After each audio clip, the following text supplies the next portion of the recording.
Hello?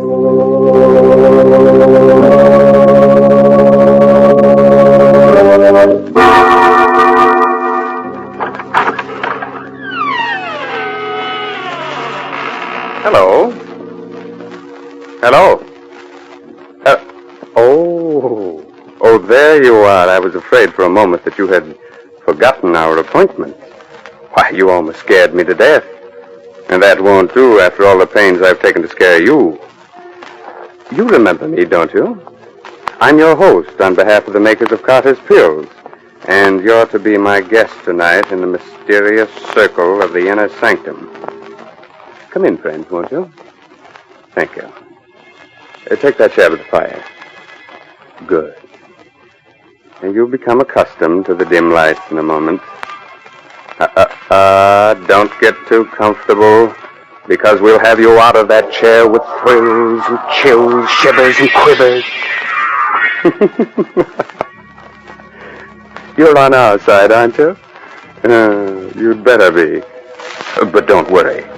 Instead of the arch criminals haunting us, we're going to haunt them. We're going to scare the daylights out of them. Yes.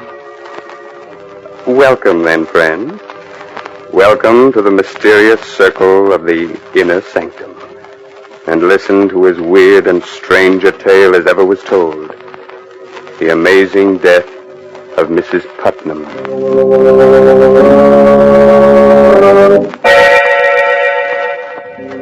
The night is dismal. A light shines uncertainly in the room of a large, gloomy mansion. Suddenly, a sobbing, hysterical woman slams the door shut, rushes to the telephone. Get the police, quick. The police. Quiet, Wolf. Oh, hurry. Please, hurry. Hello? Hello? Police department? This is Mrs. Putnam. You've got to save me from them. They'll kill me. Put that telephone down. Help, they're going to kill me. I'm being murdered. Where are you? Oh, they're killing me. Help.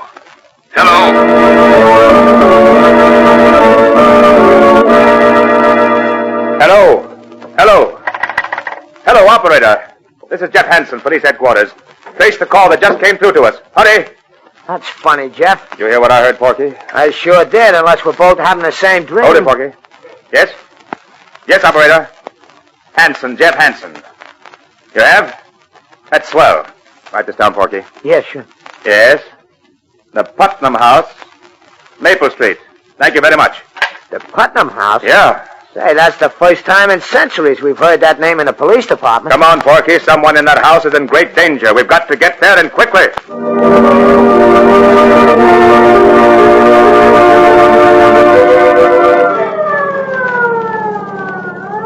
But you put all the way down on the gas. Oh, what's all the excitement, Jeff? It's just another murder case or something. We get them wholesale. Maybe you're right, Porky. You're too jumpy lately, Jeff. What's the matter with you? Oh, nothing. Just on edge.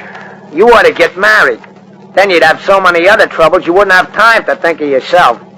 You know, everybody should get married, at least once.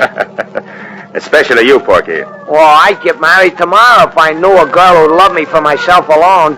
Keep your eyes on the road, Miss Advice to the Lovelorn. All right. I forgive you for the crack. Now, look, Jeff.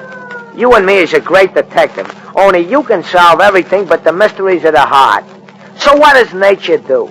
Nature endows me with the wisdom which you ain't got in that department. Ain't nature wonderful? Sending me to straighten out your amours.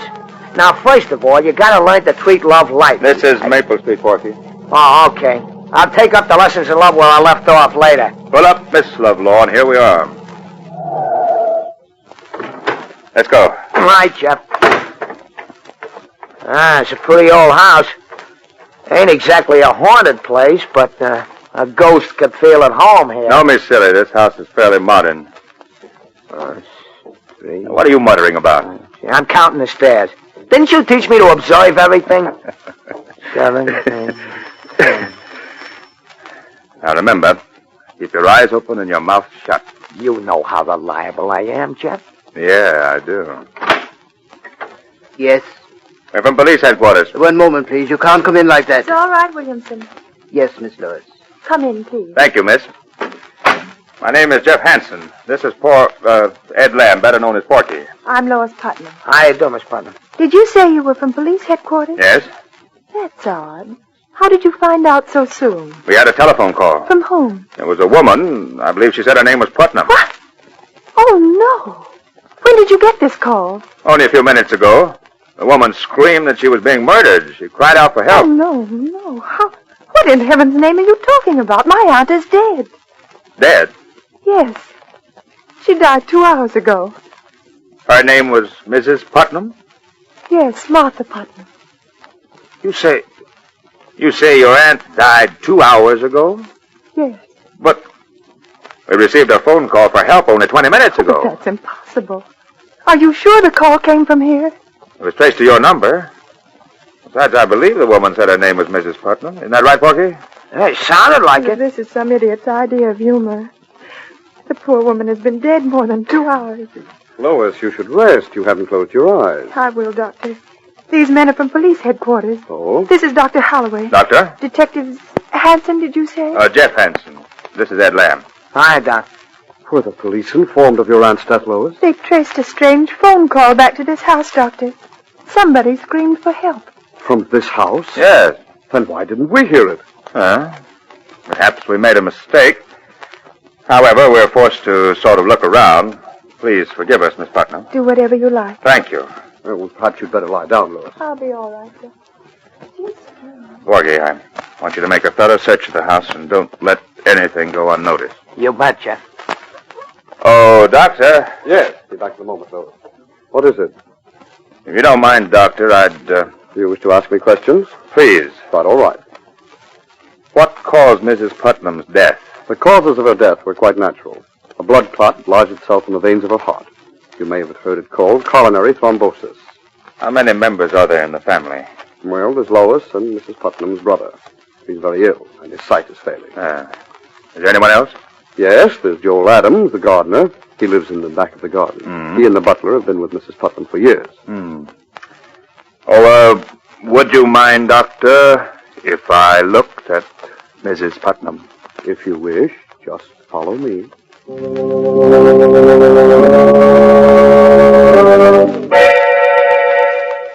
A fascinating mystery, friends? A strange telephone call late at night. A woman screams for help, a dog barks, 2 shots ring out, and then the police dash to the house and find that the woman died of natural causes 2 hours earlier. Riddle me that, my friend.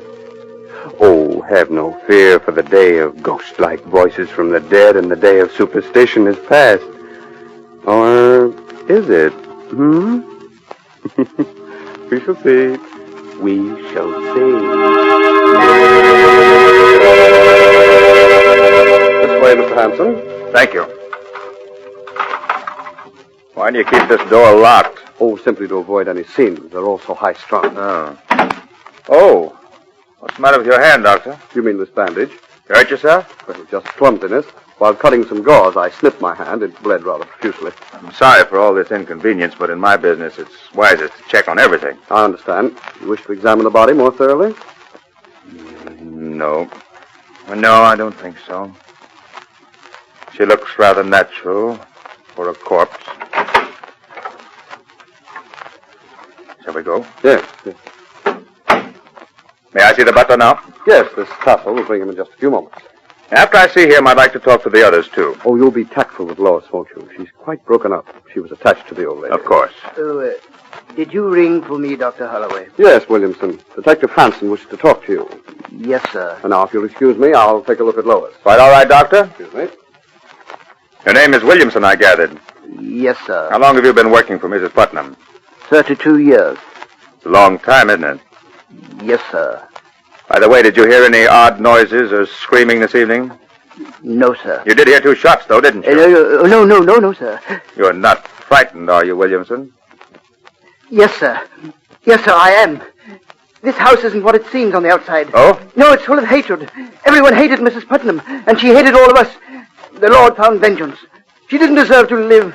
There wasn't a kind thought in her head. Who killed her? The devil took her. Who fired those 2 shots? Lightning struck twice. Where is the dog? In Hades with his mistress. Don't think you're fooling me, Williamson, by avoiding my questions. Take me to Mr. Putnam's room. Yes, sir. It's right here. He's very ill, though. Shall I knock? No.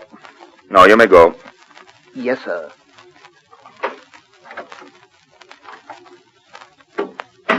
Who is it? I'm sorry to intrude. Are you Mr. Putnam? Who are you? Detective Hanson, police headquarters. Oh, the police, eh? What are you doing in my house? I thought the house belonged to your sister. It belongs to me now. What business is it of yours? Who else would you leave everything to? Mr. Putnam, did anything unusual happen to your sister earlier this evening? I mean, has she been ill? Cat was never ill in her life. Would there be any reason for anyone murdering her? Murdering?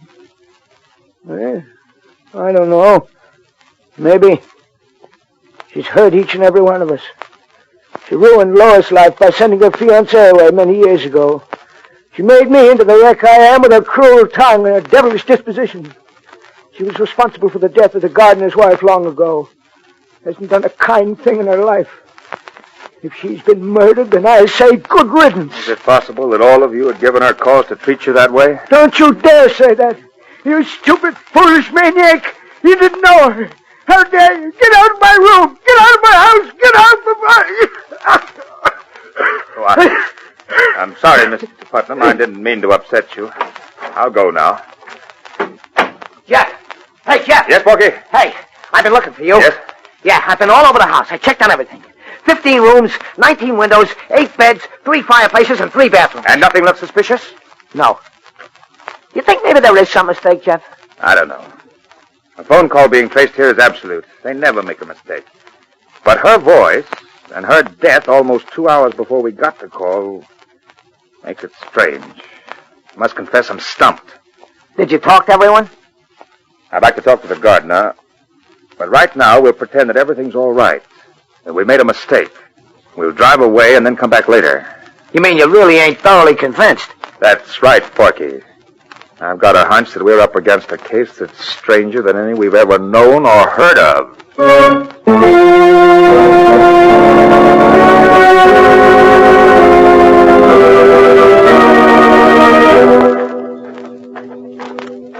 Get in the car, Porky, and don't look back. Right, Jeff. I don't want them to think that we're even slightly suspicious.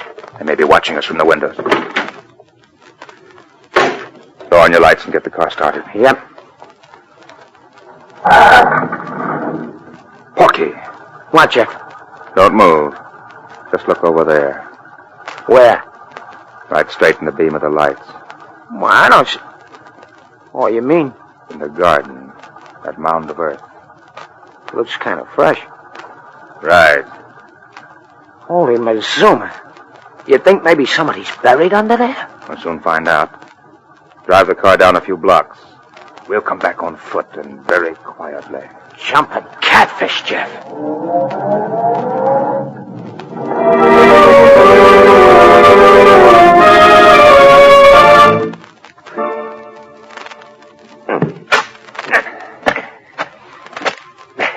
Not so loud, Porky. Don't hit the rock. Just loosen it. How much deeper are we gonna dig, Jeff? The earth is still soft. We haven't reached what we're after. What are we after? We'll know soon enough. You think the old lady might be buried here and the body in the house is somebody else? I don't know. Hey, Jeff. Huh? Jeff, I hit something firm with my shovel. Feels like a body. All right. Don't use the shovel anymore. We'll dig with our hands. Porky, you're right. It is a body. Yeah, it feels like it's wrapped up in a rug of some kind. All right. Get a grip on it. We'll pull it up. Okay. Let's go. It's the dog. The dog we heard barking on the phone. Then there were shots, and that woman's voice did come from this house. They killed the dog and the woman, too.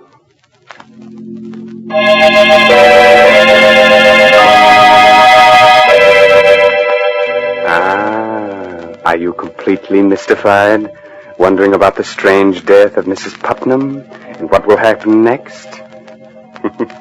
Well, there's no need to be frightened. We know how old-fashioned it is to stop like this suddenly and leave you in midair wondering about the outcome of the story. Oh, are you in midair? Good. But we assure you everything will come out all right. We won't let you down.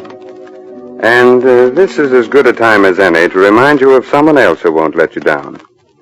The makers of Carter's Little Liver Pills.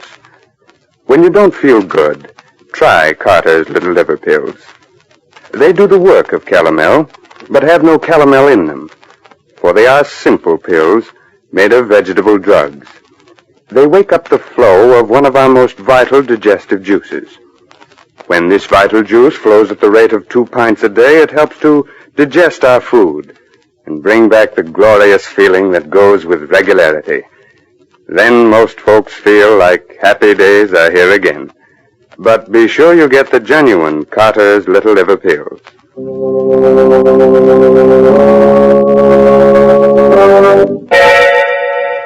Now let's solve tonight's inner sanctum mystery. Where were we? Oh, yes.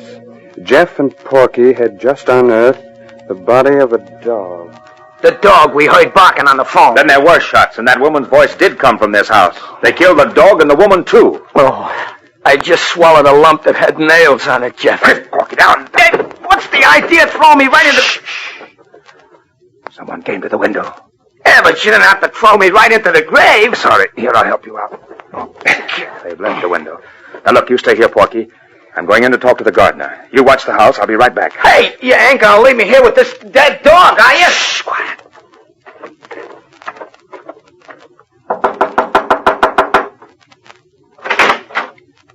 What do you want? I'm from police headquarters. You better let me in. What do you want? I want some information about that dog that was buried in your garden. You're crazy. Who buried it there? There's no dog in my garden. Was there a dog in the house? I don't know. You'd better answer my questions, Mr. Adams, unless you prefer going to jail. I don't know anything. Who killed Mrs. Putnam? Everybody. Everybody hated her. What do you mean by that? Everyone in that house wanted her to die.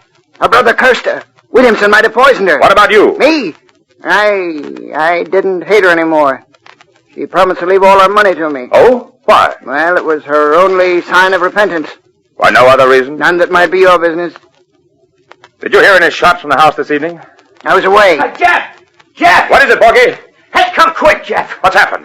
I had a brainstorm. Hurry, Jeff, hurry, come on. You'd better not leave your house, Mr. Adams. I'll be here. What's up, Porky? The windows. Huh? While I'm out here watching the house, I casually count everything. The stairs again. I count the colored bricks and the large bricks, and then I count the windows. Count them, Jeff. What are you driving at? Count them. Come on, walk around the house. Huh? Count them. 2, 4, 6, 8, 10, 14, 17, 19, 20. 20 windows. What? Great galloping ghost. 20 windows on the outside, and you said you counted... 19 on the inside. That means that there's one window camouflaged on the inside. There must be a room within a room. Come on, Porky. We're going back inside that house. Only this time uninvited and unseen.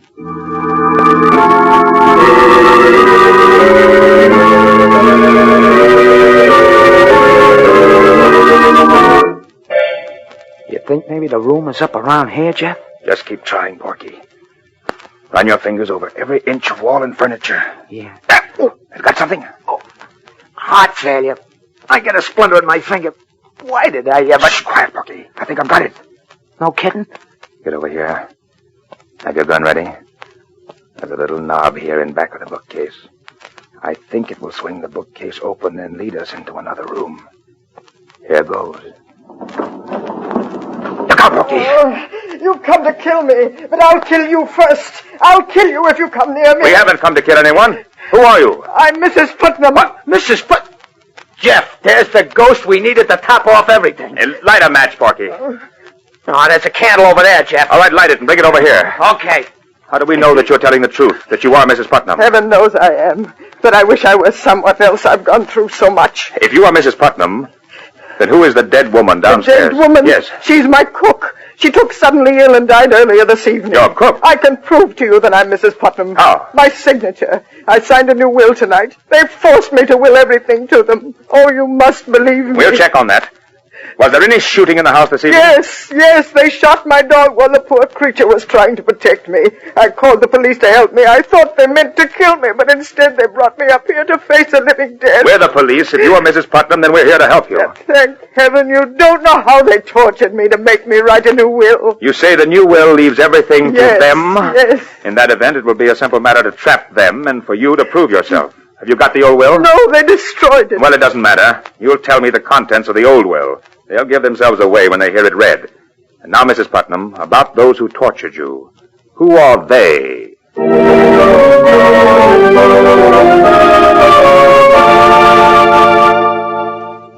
I'm grateful to all of you for not objecting to my presence at the reading of this will. Well, having you here, Detective Hanson, is best for all of us. We're really obliged to you for your kindness. Thank you, Miss Putnam. And now, if all of you don't mind, Dr. Holloway, Mr. Putnam, Williamson, Adams, I'll be brief. Oh, Porky, wheel Mr. Putnam's chair a little closer. Right, Jeff. I had the courts appoint me to see that this will is made valid and legal. Now, this is it. I, Martha Putnam, being of sound mind and body, do hereby bequeath my entire fortune and all my worldly goods to Joel Adams, my partner. Oh, no, you've made a mistake. Careful, Lois. What did you say, Miss Putnam? That isn't my aunt's last will. Lois. No, I must confess, Miss Putnam, that isn't in your aunt's last will. Then what do you mean by reading that? My aunt left everything to me. Please, Lois. You're right, Lois. I did. In the will you forced me to sign. Mrs. Putnam. Don't move, Doctor. Yes, Lois, I signed a will leaving everything to you, that's true. But only because you and your darling doctor forced me to. Oh, I never dreamed that my own flesh and blood would be that selfish. Just a moment, Mrs. Putnam. The conspiracy to spirit you away and bury the cook in your place was entirely my idea. Don't blame Lois. It was a clever plot, my friends, and it might have worked, but fortunately you made mistakes.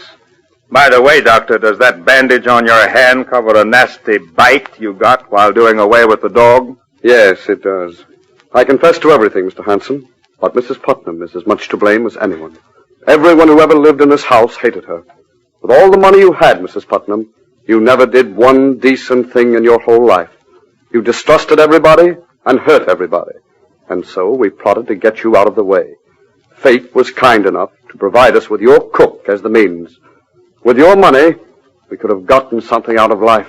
You'll get life now, all right, without her money.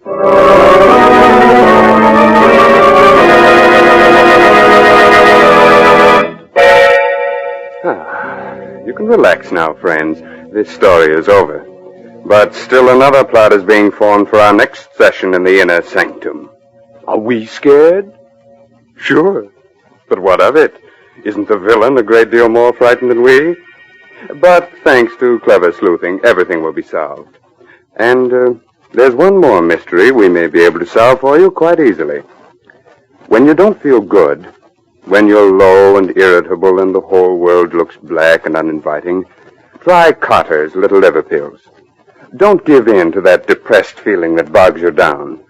Go to your nearest drugstore right now and ask for genuine Carter's Little Liver Pills. Regular size, 25 cents.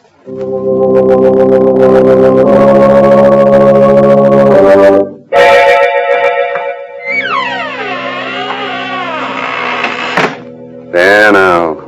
We've closed the door to the inner sanctum for another week. It's time to go. But spread the news to all arch criminals that we shall ride again in their pursuit next week. This is no laughing matter for them, my friends, so take your tongue out of your cheek. That's better. Remember, we'll expect you next week at this same time in the mysterious circle of the inner sanctum. Oh, by the way, you like good mystery stories, so be sure to read this month's Inner Sanctum mystery, The Case of the Solid Key, by Anthony Boucher. Good night.